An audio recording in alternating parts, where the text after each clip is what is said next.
Olá, bem-vindos à nossa análise clínica de hoje. Puxa a cadeira, porque hoje a gente vai vestir o jaleco para examinar um fenômeno médico super atual e, honestamente, muito preocupante. A gente vai investigar exatamente como a hiperestimulação digital age direto no cérebro em desenvolvimento de crianças e adolescentes. Sabe, a literatura médica mais recente lançou uma luz impressionante sobre os mecanismos reais que conectam o TDAH, o famoso transtorno de déficit de atenção com hiperatividade, àquele tempo excessivo gasto na frente das telas. O nosso plano de avaliação hoje é bem direto. Vamos começar falando dessa epidemia silenciosa. Depois, mergulhar na neurobiologia das telas no cérebro. Em seguida, vamos entender o perigo real do conteúdo violento, mapear os sinais de alerta no dia a dia e fechar com intervenções clínicas práticas. Então, vamos direto ao assunto. Parte 1. A epidemia silenciosa.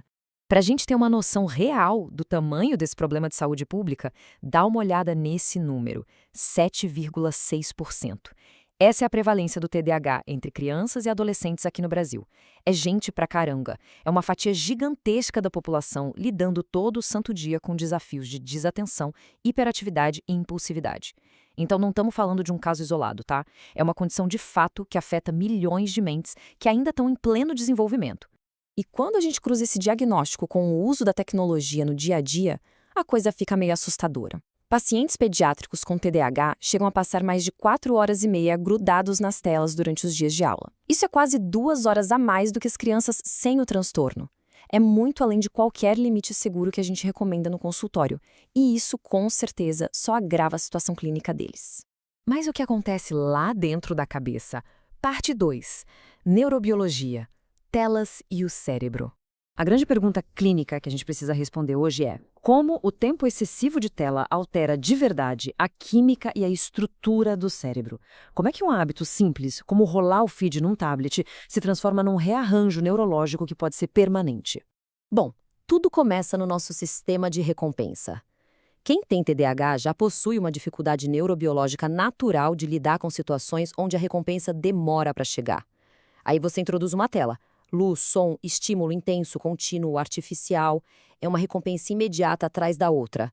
Isso desregula completamente a produção de neurotransmissores importantíssimos, principalmente a dopamina, que é a nossa molécula da motivação, e a noradrenalina, que cuida do nosso estado de alerta. Sem essas substâncias nos níveis e ritmos certos, a gente simplesmente perde o controle dos impulsos e a capacidade de focar naquilo que não é instantaneamente divertido. E calma, que o impacto não é só químico, ele é físico, estrutural. Dados avançadíssimos de neuroimagem mostram mudanças profundas na microestrutura da substância branca. Pensa nela como uma grande rede de comunicação do cérebro. O que os estudos mostram é que acontece uma redução na anisotropia fracionária dessa substância, ou seja, rola um desgaste real nesses cabos. E esse desgaste funciona como um mediador direto entre o risco genético de ter TDAH e o tempo absurdo de tela. Basicamente, o cérebro com mais predisposição ao TDAH busca mais estímulo digital. E essa exposição constante piora os sintomas. É um ciclo vicioso neurobiológico de manual.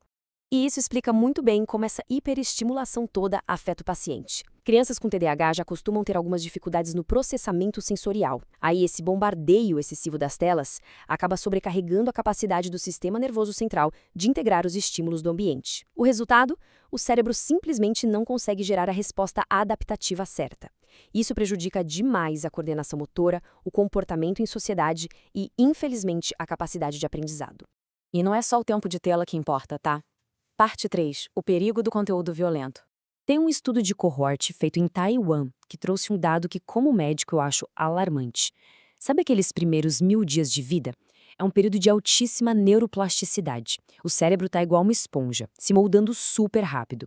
Os dados indicam que quando uma criança, lá pelos seus 3 aninhos de idade, é exposta a conteúdos violentos nas telas, isso age como um baita fator agravante crítico.